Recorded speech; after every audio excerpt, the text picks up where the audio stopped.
We are Rogue Media Sports.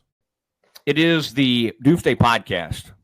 Warder and Mosley, just moments after the Cowboys dominating 30-14 win in Charlotte over the Carolina Panthers. And Ed, so much working against the Cowboys coming into this game, demoralizing loss on Monday Night Football. You play on the short week. You get the bad news yesterday that Trayvon Diggs is out for the season-ending surgery that's got to take place.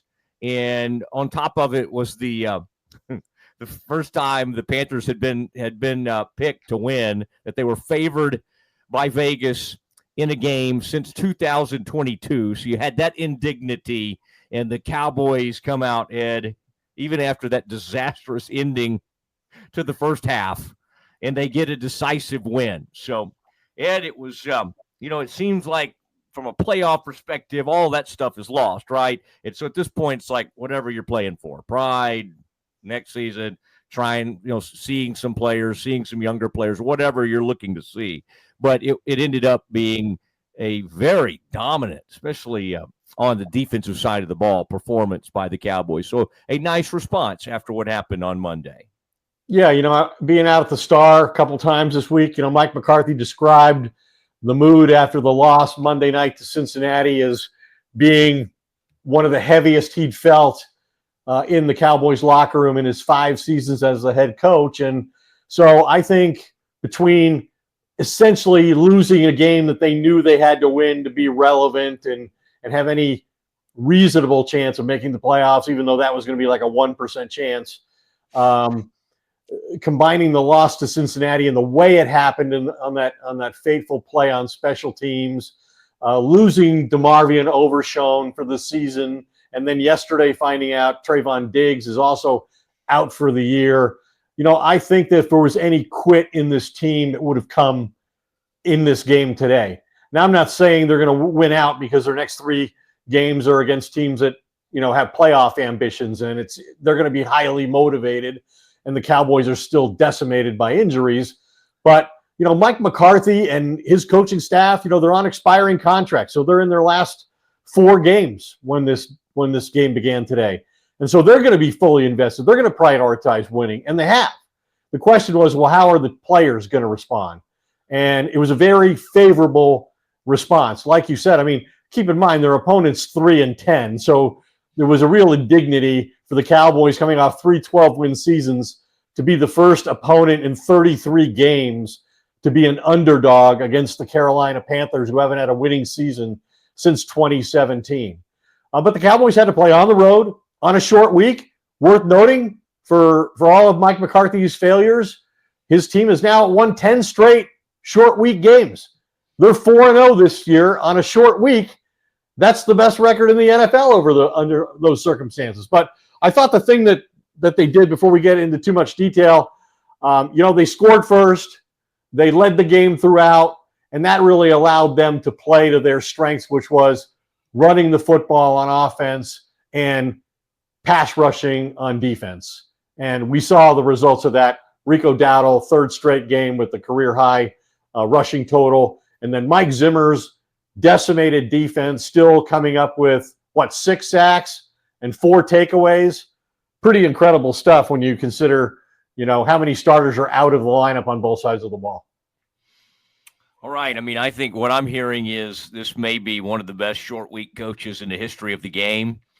And if the schedule makers would just simply give the Cowboys even more short weeks, this team would really, really be going. Now, Ed, what's going to be interesting is, we'll talk more about this, but if they got 4 games left, if they get to 8-9 or 9-8 or something like that, there is going to be talk, and there already is kind of talk of this, but McCarthy somehow got this decimated team to finish right around 500, and that would embolden Jerry to perhaps bring him back, which just a few weeks ago seemed highly unlikely.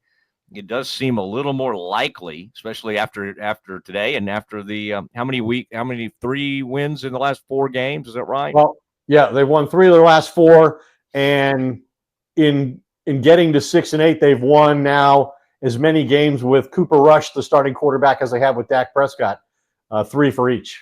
And of course, Cooper Rush had a career high 3 touchdown passes in this game today. Yeah, and improves to 5-1 as a And starter. I still think he may have played his way off the roster, but we'll talk more about that. Okay, I was just about to praise him as you kick him in the. Go ahead. Go ahead. 5-1 on the road. One of the great road quarterbacks in the NFL. If only they didn't have to play all these damn home games. All right, Mike Hamilton from Rogue Media. Now would be the appropriate time. Please play the music.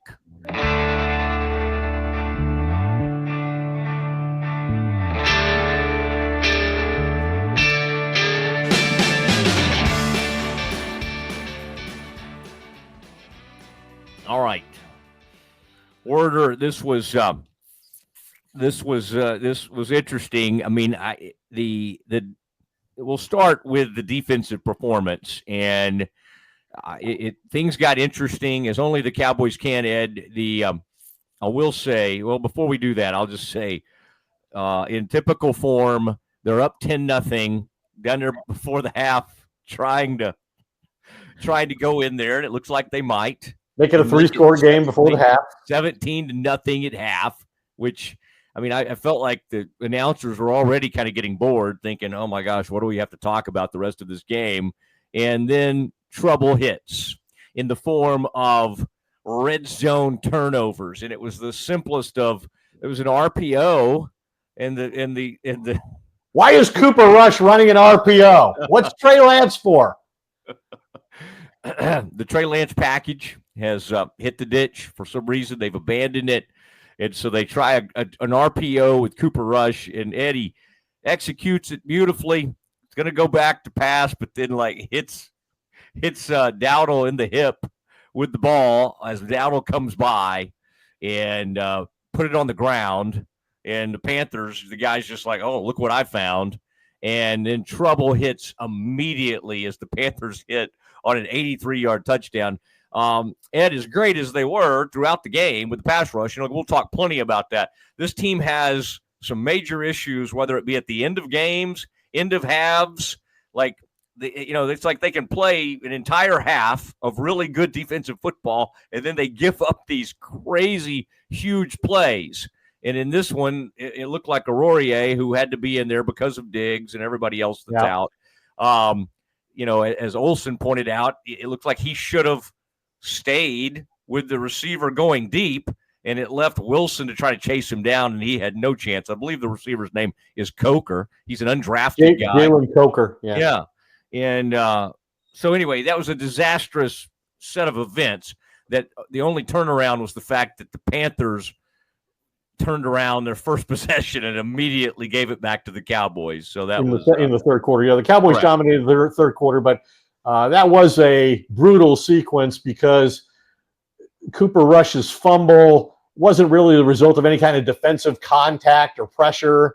It was just a failure to execute the simplest thing as a quarterback. And it's the 9th time the Cowboys have turned the ball over in the red zone this year. That's the most in the NFL. And the reason I said earlier that, Cooper Rush in a 3-touchdown pass game, the first of his career, maybe should have distinguished himself, and instead, I think puts himself at risk is he's had 9 fumbles this year and 3 interceptions. That is incredibly bad for a quarterback who's so physically limited. He really shortens the passing game, and he's been pretty inaccurate in executing that.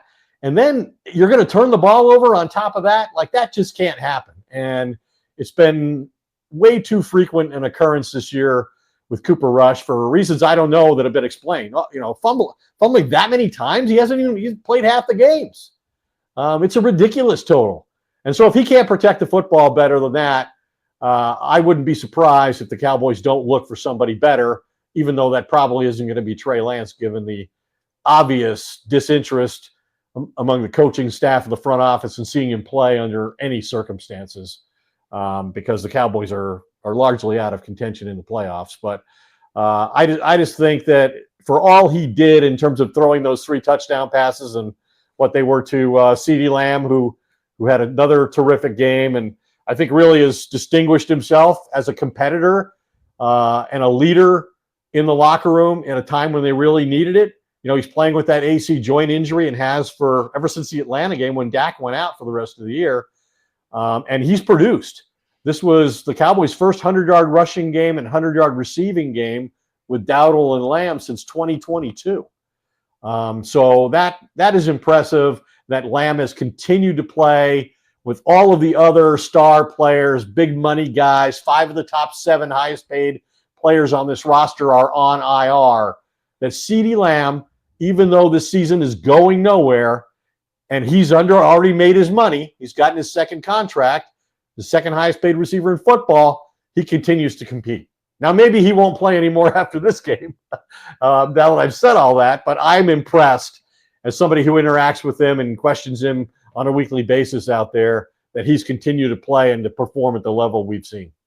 Ed, we did get the entertaining situation where the Cowboys, Cooper slid right before the half, and then they raced up to the line of scrimmage to spike the football and to clock it, and they ran out the kicker, and Aubrey attempted a 70-yard field goal, and I think we've all wanted to see what that would look like, what it would feel like, and quite honestly, it didn't get that close because the guy we're short left. Yeah, the guy. I mean, it's outdoors. It's asking a lot. I think I think it's something we've all wanted to see. We've all wanted to see it. We've seen it now. We don't need know to see it anymore. like. I know. You need to wait till you're like in Colorado in the thin air. That's the best place to try one of those. And it did lead to a funny graphic in the second half as he was getting ready to hit like a 41-yard field goal, and they kind of summarized his kicks, and it said the ones he'd made, and then it said missed 70 yards. But he hasn't. He did make a 52-yarder. He's made 11 field goals from 50-plus yards. Yeah. That's the most in a single season in franchise history and the second most in NFL history.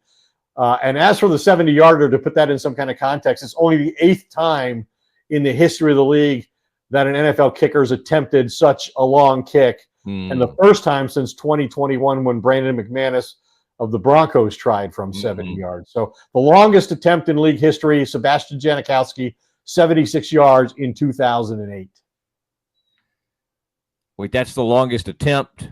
Ever. 76 yards by Sebastian Janikowski. What's the longest field goal made ever? He's 1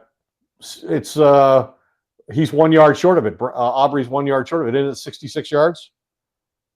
Okay, 66 is the I was just trying to think of what's the record. But yeah, that sounds right. He's come very close to it. Because he's made how many in the 60s? He's made several now. I think he's made at least 3 over the last couple of seasons from that range. And we've seen he's now turned 52-yarders into complete chip shots. You heard the announcers talking about it, and we just totally expect him. And it's very easy for him. Yeah, Justin Tucker, I looked it up to confirm, 66 yards in 2021. He can't make anything now, but he was the most accurate kicker in all football, but he does still have the record for the longest at 66 yards. We know for decades, it was Tom Dempsey. Yeah. But now it's 66 yards, and Aubrey is right there, but he didn't make that one. I like that the guys in the 70s and 80s that would do it were doing it barefoot. Like Tony Franklin, he could totally nail stuff from 60 yards. And that changed, by the way, the rules forever in college because Tony Franklin made a couple of 60-yarders, and the opposing coach got mad enough that's when, at least in college, Ed, they started the defense got to take over where the hold was from instead of the line of scrimmage because they got tired of Tony hitting those 60-yarders on them. It is the Doomsday Podcast. Werder and Mosley breaking down the Cowboys' 30-14 win in Charlotte. And Ed, the defense for the Cowboys was outstanding. 6 sacks. Micah Parsons probably had his best game of the year. He had 2 sacks. There was a strip sack in there. There were like all sorts of quarterback, Osi Odigizua Oh, he was awesome. was a very prominent. He had 2 sacks and a strip sack that led to a score. I think the Cowboys scored 10 points off takeaways today. Yeah. Odigizua has like 20 pressures now from his interior defensive line position the last 4 games, which is among the most in the NFL among defensive tackles. And he's another guy who's, in a contract year. So the Cowboys are going to have a decision to make on him in the offseason. Yeah. And I'm sure they'll reset the market with whatever they're going to pay him. Now, of course, there's all talk about Parsons going into the final year of his contract, and that was some of the talk going into this game. I do find it. Let's stick with Osa Odigizua for a second, Ed. Isn't that interesting when you hear like national people say something and you're kind of sitting there and you're like, I guess that's true, but it's still weird for me to hear somebody say this guy is one of the best interior pass rushers in the NFL. We just kind of have looked at this defense as just makeshift, try to get through the season. Earlier this year, they had Lawson, they had Golston, Odigizua. I mean, they had so many injuries that it was just down to we didn't even know some of these players. And so somehow through all this crazy injury-laden season, Odigizua has risen to the point where he's now referred to, and you just, backed it up with some points. But, I mean, that's an interesting thing to hear somebody say. This guy is the best at what he does in the NFL, or one of the best. That's not what we thought of him coming into this season. So he certainly is having a career season. Yeah, he's distinguished himself. He's created a lot of value for himself, whether it's in Dallas or someplace else, in terms of getting a second contract. What was he drafted, like 4th round out of UCLA in 2020? Chauncey Golston recovered the fumble that Odigizua caused. He's another guy who's played extremely well. They like him on the edge more than they do inside, although he's capable of playing both positions. And you kind of forget that, DeMarcus Lawrence went out in week 4 after the Giants game and hasn't come back, and they haven't started his 21-day practice window, although he's out, working his rehab on the field now with Britt Brown. So you don't even know if he's going to come back at all for these last 3 games. And given the relative inconsequential nature of them, it wouldn't surprise me he doesn't play again. He's another guy they have to make a decision on contractually, but he led the team in sacks with 3 for quite a while after he and Micah were both out of the lineup. So, yeah, I think what we have seen from Mike Zimmer is really impressive. I mean, they got off to a bad start. They had those historic, embarrassing losses at home where they weren't competitive. But to do what he has with as many starters who have been out, as has been the case, plus transitioning to a new defensive scheme, I think Mike Zimmer has really demonstrated, what he's capable of all these years later. And even if Mike McCarthy is not brought back, if he's not extended, depending on who the next coach would be, I could certainly see Jerry trying to do something that he's done frequently that almost no other owner ever does, which is keep somebody and force them on the next head coach. I could certainly, especially if it's like somebody like Kellen Moore. Like Kellen might not really have somebody he wants as his defensive coordinator, and Jerry could, like I said, this depends on the decision they make with McCarthy. But I think Moore is going to be a viable candidate should that happen. And one of the reasons would be his play calling expertise, his history with the Jones family, his success with Dak and this group of players, and the fact that maybe he would allow defensive continuity in terms of allowing Zimmer to be his defensive coordinator. What you're saying is Jerry wants to hire somebody that he can control like normal. I mean, that's whatever makes him comfortable. Well, when is that? I mean, there have been few situations where that wasn't the case. I'm just saying he wants to do the usual other than the Bill Parcells hire. I know that's not going to happen if you hire Mike Vrabel. Hey, by it's the not way, going to happen if you hire Bill Belichick.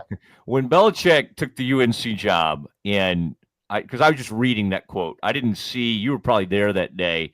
Did you see Mike's reaction when he said, "This is great news"? Was he kind of being Was he being funny? No, I think that was his natural reaction was one of relief and, oh my gosh, this increases the potential for me to come back here. I know. I just wondered if when he said it, if he kind of realized it in his face, if it was like he was kind of recognizing the joke, like, we have to assume that Belichick would be well aware of the potential for a change here, and that if he was willing to reach out directly to the Jets, a team he despises more than any other. Correct. That he would certainly have made sure he knew whether Dallas was going to make a change, and if the Cowboys did change Mike McCarthy out, whether he would be a top candidate for that job, and yet he still goes and takes the North Carolina job. So I'm sure McCarthy would interpret that as a positive statement about how Jerry feels about him, and it certainly enhances whatever possibility he has of coming back. And at this point, Ed, if we were going to put a percentage on it, I think it's climbed back up to 50-50 for McCarthy and maybe even 60-40 toward McCarthy. Would you agree with those odds?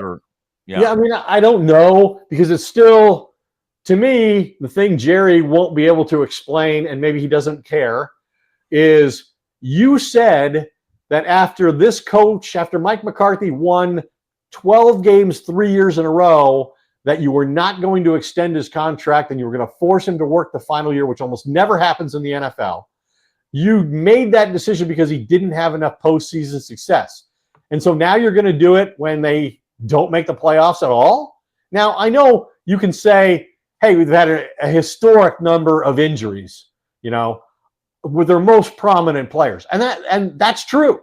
But McCarthy also told us after one of the games, after Dak was out, that, hey, we won 3 ball games with Dak, as if to say injuries are not going to be a factor in this decision. Like, I'm not giving him a year of grace just because he lost his quarterback, even though McCarthy could easily say almost any time in his 18 years in Green Bay and Dallas as a head coach, I think all but 2 or 3 of the times he's had a losing season were because he lost his starting quarterback.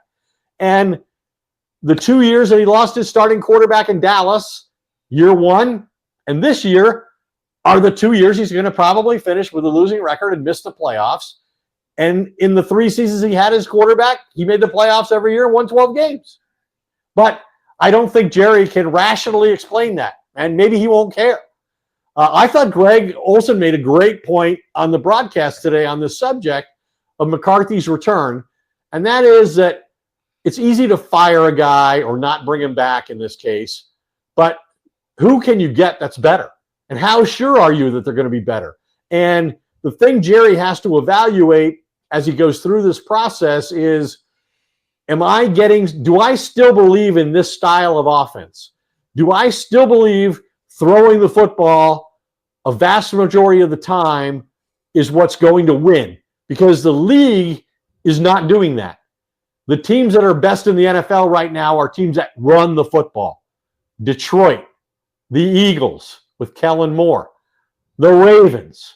They're all run-oriented teams. That's not what the Cowboys do.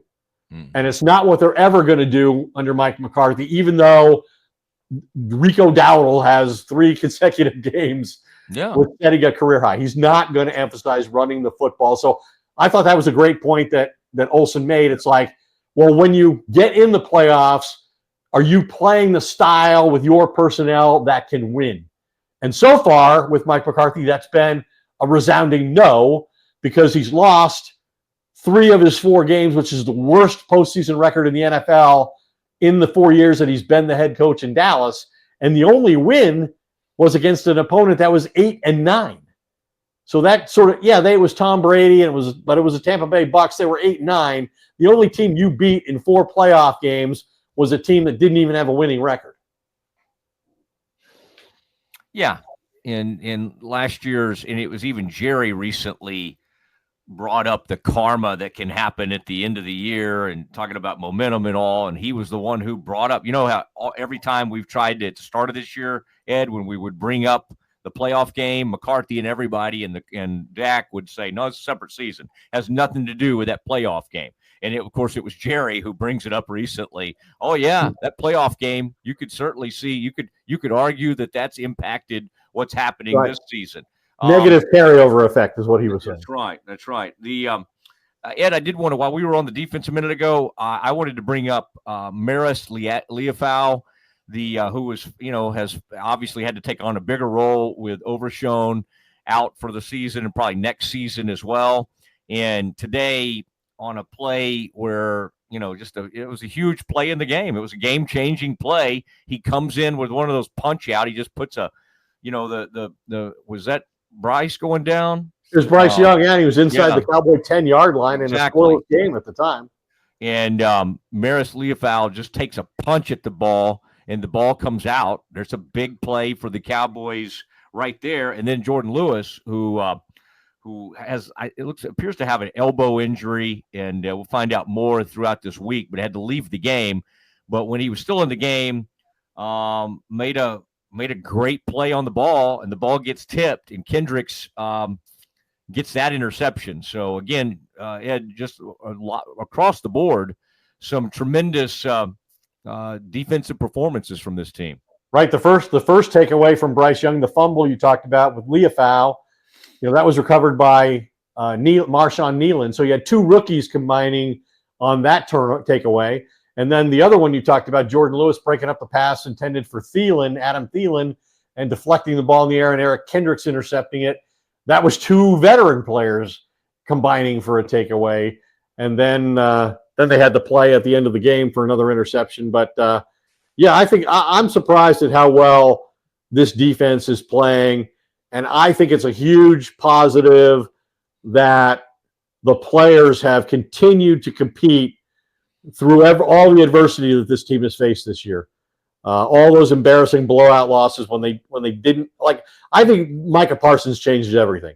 And so when I read quotes this morning from Stephen Jones that, hey, this Diggs injury and all the high value guys we have on IR makes you really rethink, whether you want to make a big commitment and pay a guy like Micah Parsons as the highest paid player on defense. Do you really want that much of your cap going to a handful of players who can be lost at any time? I think it would be incredibly foolish to let Micah Parsons go, to trade Micah Parsons for other players. He's shown you this year what you are with him and without him. And to me, it would be to say now all of a sudden, hey, we're not going to pay big money to a generational type of player at a position of huge importance on defense. We're not going to pay that money to a player, even though that player is Micah Parsons. It would be to me like 1998 when Jerry all of a sudden decided we are going to draft for character and missed Randy Moss in the draft. Mm-hmm. It would be to me the same thing. So I can't see them going that direction, no matter what Steven said today. I just don't see it. And it's unfortunate they've lost Trayvon Diggs, and it sounds like it's an 8-month recovery from this knee surgery that he's going to have. So, right. And you've already lost Overshone for probably all of next season. So it's going to be, a challenge this offseason. They always say these things, Ed, though, because it's like they think it sort of impacts the negotiations. Hey, let's put it out there that we may not be able to break the bank for Micah. Ed, do you think whoever's representing Micah Parsons, that changes? Steven has a quote that doesn't know if he can continue to do that. You think that changes their position? No, not at all. And to your point, Micah Parsons, fair or not to say this, but obviously quarterback's more important even than an edge rusher. We know that. That's the only position that's more important than an edge rusher. But Micah is better at his position than Dak has been at his. Oh yeah. And he's one of the more dominant players in the game. And I think the good thing for the Cowboys and him, especially for him, given what Steven's trying to say, is that, early in the season, he was left trying to explain what was going on with the Cowboys, and he wasn't that effective. The defense was getting embarrassed at home. So he got a little time away from the team or away from the field. And the fact that he's come back on fire kind of regains, anything he may have lost.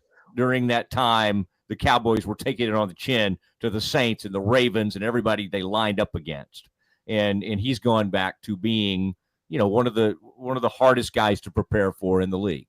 And you mentioned his agent. His agent is David Mulugheta, he's one of the best in all of football. I mean, he's not Todd France, who's gotten these record deals for Dak Prescott, but he's very highly regarded, and he knows how to create and use leverage. And Micah already disadvantaged himself this week when he talked about how much he wants to be in Dallas and doesn't want to play somewhere else. And maybe he would take less to stay here. But I don't know how you could experience the 4 games you played without Micah Parsons this year and think that, I could live without that as long as I got 2 or 3 first-round picks. I mean, you got one of the great players in football. His sack numbers are elite. Almost like a handful of players have as many sacks as he has at this point in their careers, and those guys are all in the Hall of Fame or soon will be. So I don't see how that makes any real sense whatsoever. All right.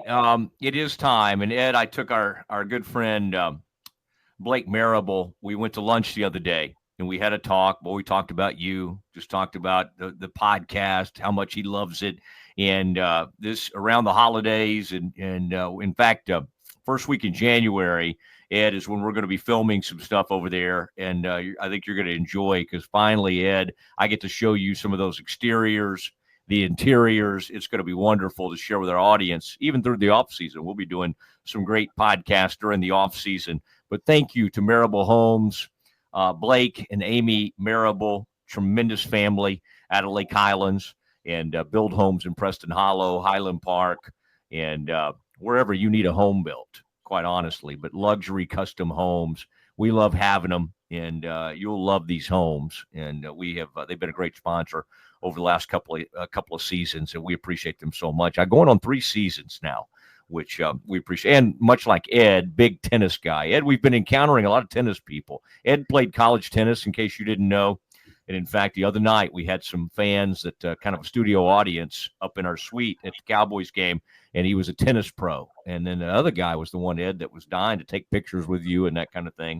I think he was wondering why I was in the picture. He's like, could you just stand over there and let me have – at some point he wanted a solo one with you, which is fine. But, Ed, it is time, though, for something we do on a weekly basis. People wait for it. They want to know what kind of grades he's handing out. I would think he would be somewhat positive today. It is time to talk to our resident scout and coach. Used to do both of those things for the Cowboys organization. It's time for Glenn Stretch Smith Stretch Plays.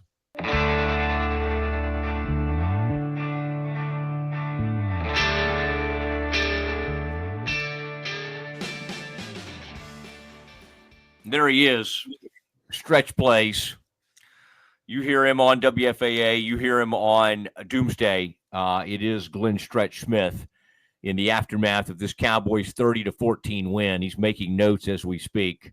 Stretch, welcome to Doomsday. And, speaking of Doomsday, that defense at times had that look. 6 sacks. The takeaways were there. And whether it be Maris Leofau or Odigizua, Micah Parsons had a great game. What did you see from this Cowboys defense that allowed them to unleash that pass rush against a quarterback that in recent weeks hadn't been sacked that much? They came into the game sort of bragging on that O-line, and yet they seemed completely overwhelmed by the Cowboys defense. What allowed them to have such a big day and such a dominant performance? Well, let's remember that, any offensive coordinator, when he turns the film on, the first thing he's looking at, where is 11? What is 11 doing? I got a very interesting text. I'll just share this with you right in about the middle of the third quarter. And it's a friend of mine that coached in the NFL for years. And his response is, his text message was, what a freak number 11 is. I can't believe the Cowboys have paid so much money to a quarterback when they're going to have to pay that guy. It's so much harder to find. Now, we can sit here and say, hey, it's harder to find a great quarterback than it is a great defensive end. I think the point I'm making is any coordinator that flips the film on in the NFL, the first thing he looks at is how are we going to take care of 11 from a pass protection standpoint? Whether that's, are we going to block with extra tight end? We're going to keep two backs in the game. We're going to chip on this guy. Are we going to completely turn, or what you would feel like is slide the entire protection to number 11? Or are we going to make sure that no matter what, we are sending multiple guys his way? So having said that, early in the football game, you saw and you see Mike Zimmer, he moves, and Dan Quinn did this as well. He moves Parsons. Sometimes he moves him right directly over the center. And now all of a sudden, when you're counting as an offensive lineman, and we've got, let's just say it's a 6-man protection, we've got to count who we're going to block, account for. We have to count who we're accounting for from an offensive line standpoint. So when they start moving the protection, sliding the protection, moving the nose one way or the uncovered guard one way to give help to whoever they believe is going to be blocking 11, it creates havoc then to the other side of that. So early in the game, for instance, Zimmer had Parsons over the right guard, and they were only bringing 4. It isn't as if they brought the linebackers up and brought them up tough there in the A gaps, which you see Zimmer do all the time as well. It was just a straight 4-man rush. But what happens is then the center tells the line, hey, I'm sliding over here to the right to help, and we'll have 3 guys, the center, the guard, and the tackle, block the end, and Parsons on the right side. Well, when that happens, then it creates an ability for you on the back side of that, which now is the left, to be able to run a twist stunt or an ET, or the ability to say, okay, if you're the guy over the guard on the left, you blow into that D gap, and all of a sudden the tackle has to step down. Now that end is going to loop back inside, and you're going to be able to get one-on-one matchups versus twist stunts that cause absolutely problems. When you have Odighizuwa to the backside of that, he has become a very good power rush guy. I'm talking about not just a guy that blows off the edge with speed. I'm talking about a guy who can get into you, and then he can make his moves from a power standpoint, knowing that you're heavy one side or the other. And then that's what you saw today. You saw Zimmer create matchups by just putting and making people aware of where Micah Parsons is, and then how Micah Parsons absolutely dominates how you structure protecting the passer. And it's even a bigger problem than when Parsons is on the edge on 3rd and 9, 10, 11, 12, 3rd and 8+ situations where, hey, he is just using his speed right now to blow up the field, and then he's got a great counter move with that. And so I'm giving you a whole lot of things that I'm saying, but Mike Zimmer is doing a great job of using that. And then to the backside, he's creating havoc by running pass rushing stunts, ET stunts, TE stunts. Whoever goes first, you always give that first. So if it's the end crashing and the tackle looping, it would be an ET. If it's the tackle going and the end looping, it would be a TE. So all of those things are ways that Zimmer has created getting his better personnel on your guys. What I liked about the football game, though, was that forever we have questioned whether Mozzie Smith could really take the next step to playing in the NFL. And finally today, he had some really good plays. He had a really good tackle early in the game.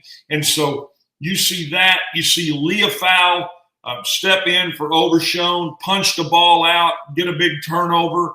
And then on the backside, they run outside zone, and Leofau shoots the gap and chases it up under there. You see Wilson making plays. And so I think it's the guys, to me, what Mike Zimmer and what his scheme is doing, it's unleashing guys that I don't believe we thought we would see the production out of that we've seen so far. Yeah, same for Lawson. I totally get what you're saying, because then players like him become even, way more effective because of all the attention going to Micah. And I think the next step is to start, stop lining up in the neutral zone, because if you're playing a better team, you're probably not going to win getting 14 or 15 penalties. And a lot of that stuff continues to happen, and they need to get better about that, be more disciplined. But the pass rush was tremendous. And to your point, even Jordan Lewis caused a turnover, making a great play on the ball that Kendricks caught. And so a lot of big plays on the back end. McQuamu had that interception, as you saw as well.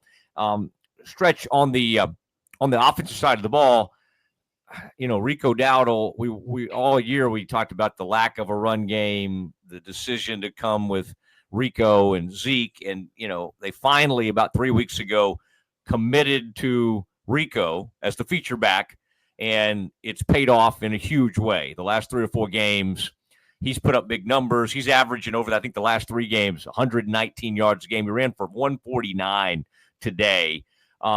What is, besides just McCarthy finally sort of committing to it, what is allowing, how much of that is what he's doing? And then what are you seeing from this sort of makeshift offensive line where you've got several, backups in there?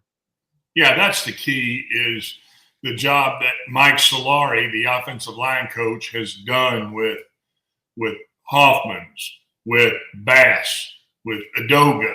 These guys who were second string guys, but now because of BB being out, because of Martin being out, because of Guyton and somewhat his lack of making the move the way they thought he could make the move into pro football, you're getting contributions up front from guys who are coming off the football. They're physical coming off the football, and then that allows you in turn to be able to have a run game. And I'll give a lot of credit to Mike McCarthy, because I believe, going back to the Houston Texans game, he would really, as an offensive guy, he'd like to drop back and throw it 55 times a game. That's how he kind of likes to call a game. He likes to call a game throwing the ball to set up the run. Well, now that you have a backup quarterback who, give him credit, he threw 3 touchdown passes today, but he is not NFL accurate with the football. And so with that being said, you have to get him out on the move. You have to boot. You have to waggle him in the way that he threw the touchdowns today, getting outside the pocket and extending the play a little bit, and then pushing the football down the field. Well, in order to do that, in order to do those kind of things, you've got to get defenses cheating up, bringing their safeties down in order to stop the run. And when you can get a hat on a hat up front, be physical up front. And by the way, the tight ends did a great job too. I mean, Soonmaker, Ferguson, Spanford. I mean, they're doing a heck of a job of coming off the football and getting a hat on a hat, and even being able to use Lipke some in 2 running back situations. So with all of that, Mike McCarthy has become absolutely, I think, dangerous as a play caller, because he's running the football and they're having success running the football. because of this offensive line that Mike Solari's put together, because of tight ends who are coming off the football, and give credit to Rico Dowdle. He's running the football hard. I'm going to give credit to Kevontae Turpin. They put him at running back twice, and I think he had 24, 25 yards rushing the football out of a true running back set. It wasn't handing him the ball on jet sweeps. I mean, he's lined up in the backfield. And then on a third and critical situation, they put Zeke up there at fullback in a kind of an inadvertent wishbone look on a fullback pop. And so I think McCarthy deserves credit. I think the offensive line deserves credit.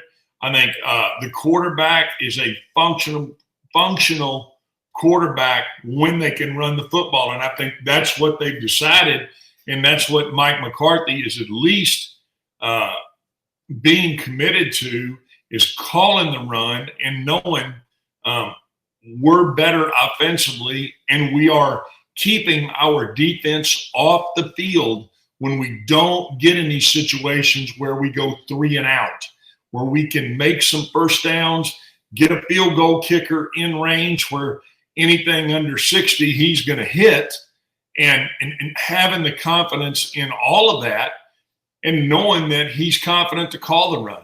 And I know the first response from him is going to be, hey, I like to run the ball as long as we can get 4 yards on first down. Well, that's what you're doing right now. You're seeing a team that is able to get themselves in position to be 2nd and 5, 2nd and 4. And all of a sudden, it's a lot easier to call a football game when you're in those type of situations. Made some great plays on third down today, and generally, Stretch, one things we complain about sometimes is like you're third and relatively short. Do you need to throw it that far downfield? And yet they converted on some of those, and part of that is CeeDee Lamb, and even that touchdown wasn't a great throw, but he was able to kind of from his on the ground make a great catch there for the touchdown. And so you got to help out your quarterback in those situations. And good for Brooks and good for Tolbert for making those catches in that game. And they kind of picked on one of their old friends there. Xavier was running around in the end zone. Xavier Woods, I believe.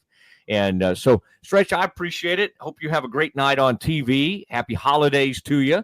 As the Cowboys next week will have Tampa coming in. And, 6-8, I think, Stretch, it would be easy. You heard them talk about it on TV today. You kind of wonder what it would feel like if they had just been able to take that game last week. It's kind of, it makes that one even tougher to digest, knowing what the situation could be now. But they are what they are, and they're 6-8, and they're still playing hard for this head coach. So I appreciate it, sir.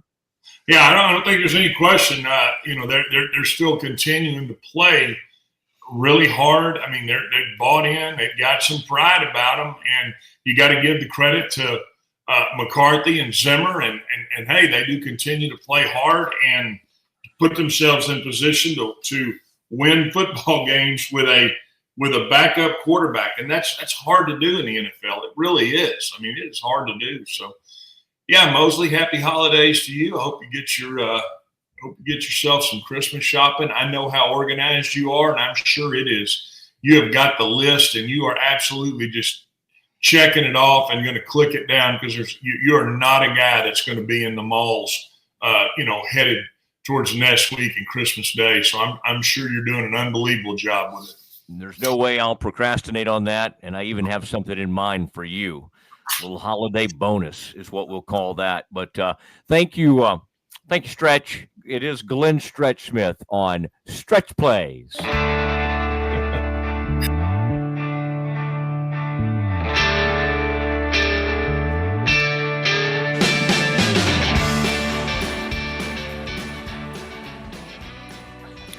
Yes, and always good to hear from Stretch with his Stretch Plays. And speaking of Stretch Plays, Ed, it was kind of nice to see Cowboys tried some stuff with Turpin back there in the backfield. Both times they did it, it worked extremely well. And then, of course, Dowdle ends up with 149 rushing yards. So I know it's not in his DNA. And, Mike, we're never going to – you can't trust McCarthy to stick with the run. There was even a time, like I think it was in the first half, when it's like, what are you doing? Like they had, like a 12-yard run. They're running the ball beautifully. Even Zeke's in there running the ball, and then he goes like 3 straight passes, and then they punt. It's like, right, you're up against a Panthers team that's the worst run defense in football, the worst scoring defense in football, and you've established effectiveness with the running game. You're playing to your strengths. You're in an ideal situation, and then again, he calls 3 consecutive passes. He just loses his way far too often for a guy who's been calling plays for almost all of his 18 seasons as an NFL head coach, and obviously as an assistant before that. And as much as he talks about the importance of running the football, he just doesn't do it. And my familiarity with him, covering the Packers for so many years when Brett Favre was so prominent, and the Cowboys weren't quite so good, I would go to Lambeau Field quite a bit, and it was always the same thing. He was always talking about, you got to run the ball. We're going to run the ball 30 times. That's my goal. That's our target. And invariably he wouldn't hit it. And, that's just, when he took over here, one of the first things I said was, Ezekiel Elliott is done winning NFL rushing titles with this coach. It's one of the few predictions I got right, as it turns out. By the way, you weren't happen to cover that Packers Giants game when Brett took that dive to let Strahan have his 22nd sack, were you? Okay. No, I saw that he was confronted about that by Mark Gastineau, whose record was broken. Mm-hmm. It was sad. It was sad. It was kind of sad. It was kind of strange. I did see the 30 for 30 that's come out, I don't know, I guess recently, but the New York sack exchange. And the most interesting thing to me was, as a kid, I knew Gastineau and Klecko, and you covered them. I knew how great they were, but the other members of the New York sack exchange, which was a great nickname, I didn't really know as well. And Marty Lyons, we knew, was a good player for a long time. I did know him, but I don't think I quite knew, the impact. And he was kind of it was just interesting because watching him and still some of the anger that he had toward Gastineau, and Klecko kind of, Mark was just a different character. And again, if you watch that, you do have some sympathy for Gastineau, but he is a weird guy. It seemed like there was a lot of tension still among those players, and that even in their prime, when they were, the most feared pass rush in football, that Klecko and Gastineau really did not get along at all. No, and even Klecko hated all the sack dance stuff that Gastineau did. It's funny because now it's just like expected that people are going to have their celebrations. But back then, Klecko took great pride in just getting up and going back to the huddle. There was no celebration at all, whereas Gastineau was doing all the crazy stuff. And the guy I did not remember really watching was that Abdul, who was only with them through like the 82 or 83 season. Sadly, he passed away. He is at least part of the documentary, but just passed away in October. And he was the 4th member of the New York Sack Exchange, and was really interesting. It seemed like a nice guy, but it seemed like he was the peacekeeper. He was the guy that tried to settle everybody down there and all. But Bryce Young must have felt like he was playing against the New York Sack Exchange today. The Cowboys had 4 sacks in the third quarter alone. Yeah. And, they had all the momentum. I thought that was weird, Ed. You and I are at a lot of these games. But when you're watching a game and they go to that halftime, and every once in a while, you're kind of like, I want to see what Jimmy says about that crazy ending to the half. And you kind of are reminded that they're trying to watch a lot of different games because they came back, and their halftime analysis was that Bryce Young is playing so, it's just playing so well and looking great for the Panthers. I'm like, he had that one long pass, but he didn't do anything the whole half, and like nothing was discussed about the disastrous ending of the half for the Cowboys. It was kind of and Jimmy's point was, if you want big plays, you got to get to CeeDee Lamb. I'm like, oh, really? You're just like, wait, Jimmy, you're supposed to hammer the Cowboys for what you just saw. And it was like they didn't quite catch that at the end of the half. They may have been watching other things. Of course, they had to let Terry get through the highlights as only he can. Ed, okay, so, you love this. Sunday night game, they can't flex out of that? They still could, but they're running out of time. I'm running out of time for them to flex it. Do the right thing, NFL. Flex the Cowboys and Bucks out of Sunday Night Football. I do not want to have to cover a third night game and get up at 5 in the morning and go do TV. So play the game at 3:25 where it deserves to be. I mean, So they play Tampa Bay. Tampa Bay's playing the Chargers right now. They're leading their division. Then they play at Philadelphia. Philadelphia leading its division, and then Washington here to finish the season in what might be the last game of the Mike McCarthy era. We will see. Okay, so 2 of those 3 games, Ed and I will be in position, and then Ed, that Eagles game, I'll have made my way to Houston. I'll be able to obviously do the podcast from there, but the Cowboys will be in Philly, and I'll be getting ready, Ed, for the battle that most of America will be getting ready for on New Year's Eve, and that's Baylor versus LSU. All right. Huge matchup. Okay. Sure. People can see that face you're making. I hope so. We are. I just hope you see it. I don't care if they see it. I want you to see it. That's right. Ed, anything else to add? I was waiting today for like the special teams, nutty special teams play of the day. The thing that was amusing to me was that Johnny Hecker, who Bones Fossil used to be with, and has thrown a whopping like 30-something passes. With a very high percentage. Yeah, he's good. Unlike Brian Anger. I think Johnny Hecker's like 16 to 25. Yeah, they played it all straight up on special teams today. I guess John Fossil got the message from Jerry last week. That was one thing. There's a lot of changes that may not happen. McCarthy might be back, but after and that's fine. After listening, I have no problem with Mike McCarthy being back. I think he's done a good job. But the point I was going to make was that after listening to Jerry last week, the one guy may not be back is Bones. I think he's tired of all that stuff. Well, the funny thing is I think the unanimous opinion in the media, as we've talked off the record amongst ourselves during games and awaiting press conferences, when things were most bleak for the Cowboys, and we wondered whether Mike McCarthy might get fired during the season and join Wade Phillips as the only coach Jerry's ever fired during the season. It was like, well, who would be the interim? And I think almost everybody decided, well, as bad as the defense is playing, despite his experience and success as a head coach, I think it would have to not be Mike Zimmer. I think it would have to be John Fossil, who was in that role once before. But after all the bad special teams plays they've had this year, I don't see that happening. No, and his old buddy Hecker, who was punting for the Panthers today, was like getting involved in everything. He was like making hits on the sideline, then getting involved in scrums. You gotta do it. You gotta fight on the sideline between a 155-pound returner and a punter. Yeah, but the punter might outweigh him by 80 pounds. Oh, the punter's like 6'5", 230. He's a big dude. Yeah, with a great arm. I mean, I honestly, if I'm the Panthers, I'd feel better with him throwing it than Bryce. Oh man, did you see? By the way, I know we need to go, but did you see that one that he fluttered? The announcers were trying to be nice. They're like, that ball just kind of shot out of his hand. And he lost his grip on that one. That ball just nobody hit him or anything. He tried to throw a ball to the sideline. The ball just sailed on him. It just like completely took. It was like 10 feet too high for the receiver. And I know everybody's trying to be nice about this kid. He's like, he's getting another try. He's playing so much better, but he's not playing well enough to be thought of still as like the franchise quarterback.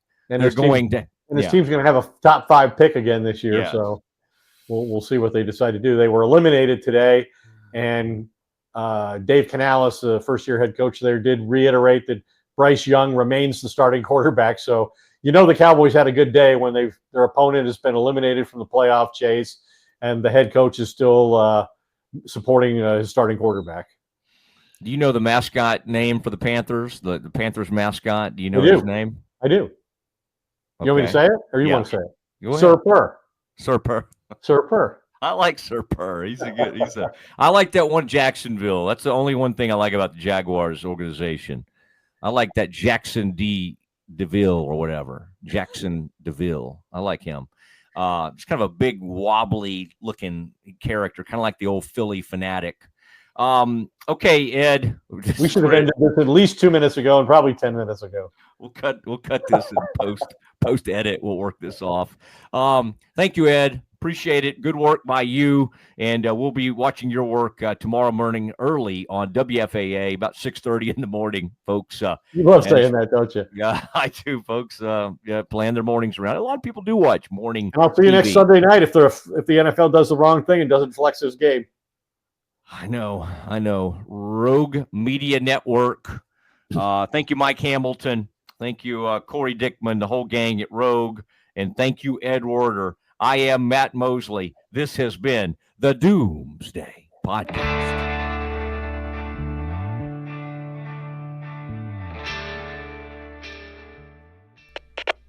We are Rogue Media Sports.